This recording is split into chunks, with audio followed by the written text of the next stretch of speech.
আল্লাহ ছেড়ে দেন, এই অপরাধ ছেড়ে দেন। আল্লাহ আমাদেরকে বুঝার তৌফিক দান করেন। তাহলে 20ও পড়ছি, 8ও পড়ছি। 20 পড়ছি সাহাবায়ে কেরামের ঐক্যমত্যে তারাবি, 8 পড়েছি 12 মাসের আমল তাহাজ্জুদ, 12 মাস চেষ্টা করি, পারি না। রমজান আল্লাহ তৌফিক দিছে তাই পড়লাম। যেটা পড়ি নাই সেটা হলো ঝগড়া টগড়া, এটা পারি না। আসসালামু আলাইকুম, চলে যান। এই হলো 12 নাম্বার জিকির করা। 13 নাম্বার ইফতার করা, সারাদিন রোজা রাখার পর ইফতার করবেন। 14 নাম্বার ইফতার করানো। 13 হলো ইফতার করা, 14 ইফতার করানো। ঢাকা শহরের মানুষ চিন্তা করে আমার প্রতিবেশী ধনী, ওনারে কি ইফতার পাঠাবো? না, ধনী প্রতিবেশীকে ইফতার পাঠাবেন। রোজাদারকে ইফতারের সওয়াব এটা কামাই করার জন্য ধনী প্রতিবেশীর বাসায়ও ইফতার পাঠাবেন। 15 নাম্বার ইফতারের সময় দোয়া করা। তিরমিজির হাদিস 3598 নম্বর হাদিস। রাসূলুল্লাহ সাল্লাল্লাহু আলাইহি সাল্লাম বলেন, সালাসাতুন লা তুরাদ্দু দাওয়াতুহুম, 3 ব্যক্তির দোয়া ফিরিয়ে দেওয়া হয় না। আস-সাইমু হাত্তা ইফতিরা, রোজাদার যখন ইফতার সামনে নিয়ে দোয়া করে ইফতারের সময় তার দোয়া ফিরিয়ে দেওয়া হয় না। 2 নাম্বার ওয়াল ইমামুল আদিল, ন্যায়পরায়ণ পুরুষ শাসক। কি শাসক? কয়েকবার বলেন, ন্যায়পরায়ণ কি শাসক? ন্যায়পরায়ণ পুরুষ শাসকের দোয়া ফিরিয়ে দেওয়া হয় না। আল্লাহ যেন কিয়ামতের আগে আমাদের দেশে আর কোনো নারী শাসক না আনে। কেন না আনে? সবাই বলেন কেন, জোরে বলেন কেন, আরো জোরে বলেন কেন। قال رسول الله صلى الله عليه وسلم لا يفلح قوم ولوا امرهم امرأتان, বুখারীর বর্ণনা। রাসূলুল্লাহ সাল্লাল্লাহু আলাইহি সাল্লাম বলেন, ওই জাতি কিছুতেই সফল হবে না যে জাতি তাদের নেতৃত্বে কোনো নারীকে বসায় দেয়। এই জন্য কিয়ামতের আগে যেন আর কোনো নারী নেত্রী না আসে। আল্লাহ যেন আমাদের দেশের জন্য বরান পুরুষ শাসক বসায় দেয়। আমিন। 3 নাম্বার দাওয়াতুল মাজলুম, মাজলুমের দোয়া ফিরিয়ে দেওয়া হয় না। তো এই 3টি দোয়া ফিরিয়ে দেওয়া হয় না, এর মধ্যে একটা হলো রোজাদারের দোয়া। 16 নাম্বার করণীয় ইতিকাফ করা শেষ দশকে। 17 নাম্বার লাইলাতুল কদর তালাশ করা। দেখেন, যারা চান যে আমি লাইলাতুল কদর সহজে পেতে চাই, তা আপনার জন্য সহজ পথা হলো ইতিকাফ করা। তাহলে 16 নাম্বার ইতিকাফ। সহিহ বুখারীর বর্ণনা 2033 নম্বর হাদিস। উম্মুল মুমিনিন আয়েশা সিদ্দিকা রাদিয়াল্লাহু তাআলা আনহার বর্ণনা, তিনি বলেন, কানা রাসূলুল্লাহ সাল্লাল্লাহু আলাইহি ওয়াসাল্লাম ইয়াতাকিফু ফিল আশরিল আওয়াখির মিন রমাদান, রাসূলুল্লাহ সাল্লাল্লাহু আলাইহি সাল্লাম রমজানের শেষ দশকে ইতিকাফ করতেন। নবীজি সাল্লাল্লাহু আলাইহি সাল্লাম রমজানের শেষ দশকে ইতিকাফ করতেন।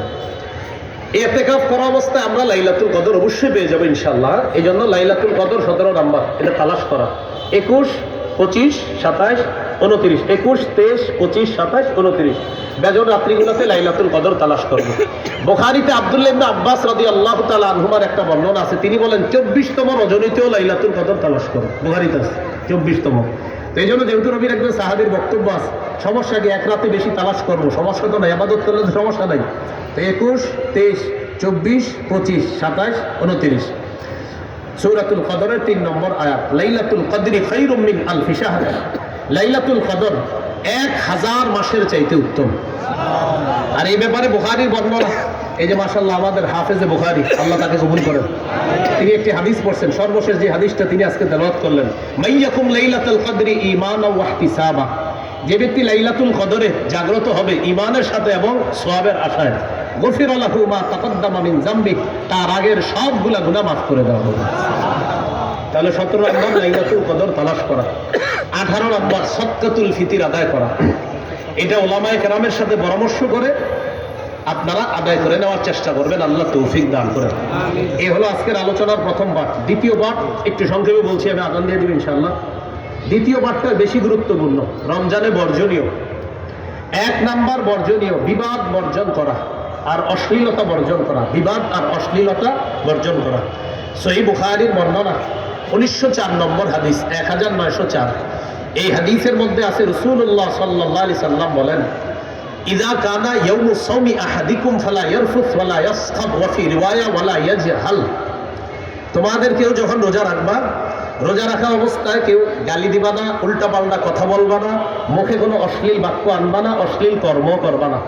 ফাইন সাবাহু আহাদুন আও কাতালা, কেউ যদি রোজাদারের সাথে ঝগড়া করে, লড়াই করে, অথবা বাদানুবাদে লিপ্ত হয়, ঝগড়ায় লিপ্ত হয়, ফাল্যাকুল, রোজাদার তখন বলবে, ইন্নী সাইম, আমি রোজাদার। বুখারীর অন্য বর্ণনা আসছে আপনি 2 বার বলবেন ইন্নী সাইম ইন্নী সাইম, আমি রোজাদার, আমি রোজাদার। বুখারীর অন্য বর্ণনায় আছে ফালইয়াকুল ইন্নী সাইমুন মাররাতাইন, সে যেন দুইবার বলে আমি রোজাদার, আমি রোজাদার। তাহলে বলি এই রমজানে যদি আমাদের সাথে কেউ ঝগড়া করতে আসে, আমরা দুইবার বলে দিব কি আমি রোজাদার, আমি রোজাদার, আপনি অন্যদিকে যান। আল্লাহ আমাদেরকে ঝগড়া থেকে হেফাজত করুন, আমিন। 2 নম্বর, অনর্থক কথাবার্তা বর্জন করা। অনর্থক কথাবার্তা মানে দরকার নাই, শুধু শুধু অনর্থক কথাবার্তা বর্জন করা। সহিহ বুখারীর বর্ণনা 2477 নম্বর হাদিস, রাসূলুল্লাহ সাল্লাল্লাহু আলাইহি সাল্লাম বলেন ইন্নাল্লাহা কারিহা লাকুম সালাসা, আল্লাহ তোমাদের জন্য 3টি বিষয় অপছন্দ করেছে। প্রিয় মুসলমান ভাইয়ারা, আল্লাহ আমাদের জন্য কয়টি বিষয় অপছন্দ করেছেন? কিলা ওয়া কাল, 1 নম্বর অনর্থক কথাবার্তা আল্লাহ অপছন্দ করেছেন। 2 নম্বর ওয়া ইদাআতাল মাল, সম্পদ নষ্ট করা আল্লাহ অপছন্দ করেছেন। 3 নম্বর কাসরাতাস সুআল, অনর্থক বেশি প্রশ্ন করা আল্লাহ অপছন্দ করেছেন। অনর্থক প্রশ্ন আল্লাহ অপছন্দ করেছেন। এই 3টা বিষয়, এই হলো 2 নম্বর অনর্থক কথাবার্তা বর্জন করা। 3 নম্বর বর্জনীয় মিথ্যা কথা বর্জন করা। একটু বাংলা বলি আমার সাথে, বলেন মিথ্যা হলো সমস্ত পাপের আম্মা। মা, সমস্ত পাপের মা কি? মিথ্যা। সমস্ত পাপের মা হলো মিথ্যা কথা বলা। রাসূলুল্লাহ সাল্লাল্লাহু আলাইহি সাল্লাম বলেন, বুখারীর বর্ণনা 1903 নম্বর হাদিস, মান লাম ইয়াদা কাওলা যুর আল আমালা বিহি ফালাইসা লিল্লাহি হাজাতুন ফি আইয়াদা তাআমাহু ওয়া শারাবাহু, যে ব্যক্তি রোজা রাখলো কিন্তু মিথ্যা বর্জন করতে পারলো না, সে খানা না খাইলো আর পানি পান না করলো, এগুলাতে আল্লাহর কাছে কোনো গুরুত্ব নাই। সে যে মিথ্যা বর্জন করতে পারলো না আর খানাও খাইলো না, একদিক দিয়ে সে খানা পিনা থেকে জিহ্বাকে হেফাজত করলো, আরেক দিক দিয়ে সে জিহ্বার মাধ্যমে মিথ্যা কথা বললো। নবীজি বলেন তার এই না খাওয়া আর না পান করার মধ্যে আল্লাহর কাছে কোনো গুরুত্ব নেই। তাহলে আমরা মিথ্যা বলবো না। আমাদের দেশে রমজান যত কাছায়, আমাদের দেশের কিছু অসাধু মানুষ তত বেশি মিথ্যাবাদী হয়। রমজান যত কাছে, এই যে দেখবেন শুরু হবে তরমুজ, খেজুর, এই সিন্ডিকেট ভয়ঙ্কর এক বলয়ের মধ্যে পড়ে যায়। তো রমজান মাসে মাশাআল্লাহ সবাই কেনাকাটা করে। জুতার দোকানে গেছেন জুতা কিনতে, ভাই কত?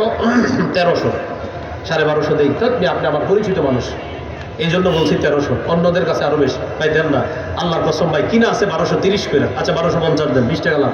সদরঘাট গিয়ে খোঁজ নিয়ে দেখা যায় 400 টাকা করে কিনা। তা আমি বলছি না যে 400 করেই কিনা, যদি 1230 হয় সত্যি সত্যি তো সত্য। আপনি যদি 1230 দিয়ে না কিনে কম দিয়ে কিনে 1230 বললেন, সত্য হলো না মিথ্যা হলো?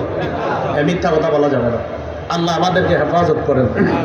4 নাম্বার গীবত বর্জন করা। গীবত, এটার ব্যাপারে একটা বাংলা যদি পারি আমরা লিখে রাখবো, ঘরে পকেটেও রাখবো। বলি গীবত হলো আমল ধ্বংসের নীরব ঘাতক। আমল ধ্বংসের নীরব ঘাতকের নাম কি? গীবত। হ্যাঁ, বলেন ঘি ভাত দিয়ে মজলিস শুরু হয়, গীবত দিয়ে শেষ হয়।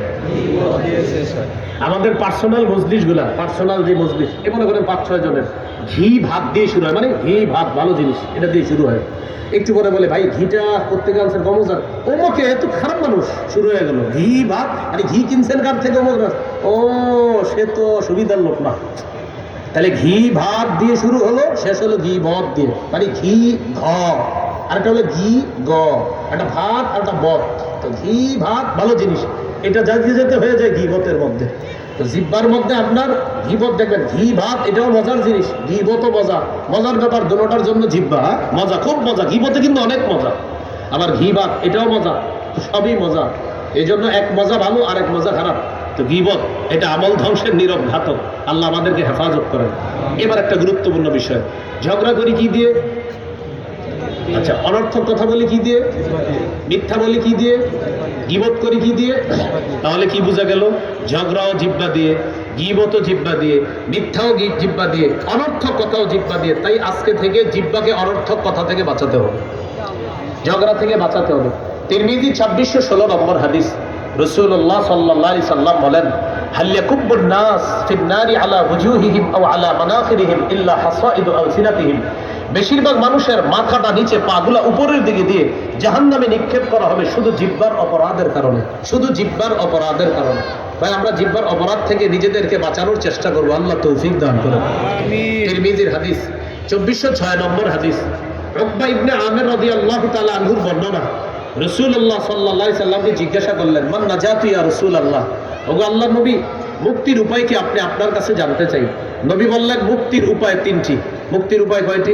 তিনটি। এক, আমসিক আলাইকা লিসানা, তোমার জিহ্বা তুমি নিয়ন্ত্রণ করবা। দুই নাম্বার, ওয়ালিয়াসাকা বাইতুকা, তোমার ঘর যেন তোমার জন্য প্রশস্ত হয়। আচ্ছা, ঘর প্রশস্ত হওয়া দ্বারা কি উদ্দেশ্য? উদ্দেশ্য হলো কাজ শেষে তাড়াতাড়ি বাসায় আসবেন। আপনি 6টায় বাসায় আসার কথা, রাত 10টা 11টা বাজে স্ত্রী ফোন দেয়, আপনি কোথায়? আপনি বলেন বন্ধুদের সাথে আড্ডা দিচ্ছি। না, আড্ডা দেওয়া যাবে না, হয়তো কাজে, না হয় বাসায়। বাসায় নাই, কাজে থাকবেন, কাজে নাই, বাসায় থাকবেন। কারণ আপনি স্ত্রীর সামনে, সন্তানের সামনে, মা বাবার সামনে এই গুণাগুলা করতে পারবেন না যেগুলা বন্ধুদের সাথে আপনি বাহিরে করতে পারবেন। তাই নবীজি বললেন 2 নাম্বার, তোমার ঘর যেন তোমার জন্য প্রশস্ত হয়। তো 1 নাম্বার, তোমার জবান নিয়ন্ত্রণ করবা। 2 নাম্বার, তোমার ঘর যেন তোমার জন্য প্রশস্ত হয়। 3 নাম্বার, ওয়াবকি আলা খাতিআতিক, তুমি গুনাহের জন্য কান্নাকাটি করবা। দেখেন, এই 3টার মধ্যে একটা হলো জিহ্বা নিয়ন্ত্রণ করা। তাহলে ঝগড়া হয় জিহ্বা দিয়ে। হাদিসে আসছে আস-সাওমু জুন্নাহ, রোজা হলো জাহান্নাম থেকে বাঁচার ঢাল। এই ঢালকে যদি ছিদ্র করা না হয়, রোজা নামক ঢাল ছিদ্র হয় বিশেষত 2টি অপরাধের কারণে। একটা হলো মিথ্যা কথা, আর একটা গীবত। আর হাদিস থেকে জানলাম বেশিরভাগ মানুষ জাহান্নামে যায় জিহ্বার কারণে। এবার আমার সাথে একটু সবকের মতো বলি, ওলামা হযরতরা না, শুধু আপনারা বলেন তো, রোজা নামক ঢাল ছিদ্র হয় কয় অপরাধে? কি? মিথ্যা, গীবত। মিথ্যা গীবত হয় কি দিয়ে? আর জিহ্বার কারণে বেশিরভাগ মানুষ কোথায় যায়? জাহান্নামে যায়। তো এই জন্য আমরা জিহ্বাটাকে নিয়ন্ত্রণ করব। আল্লাহ তৌফিক দান করেন। তিরমিজির হাদিস 2410 নম্বর হাদিস, রাসূলুল্লাহ সাল্লাল্লাহু আলাইহি সাল্লামের সাহাবী সুফিয়ান রাদিয়াল্লাহু তাআলা নবীজিকে জিজ্ঞাসা করলেন, মা আখওয়াফু মা তাখাফু আলাইয়া ইয়া রাসূলুল্লাহ, হুজুর আমার ব্যাপারে সবচেয়ে বিপজ্জনক বিষয় কোনটা মনে করেন?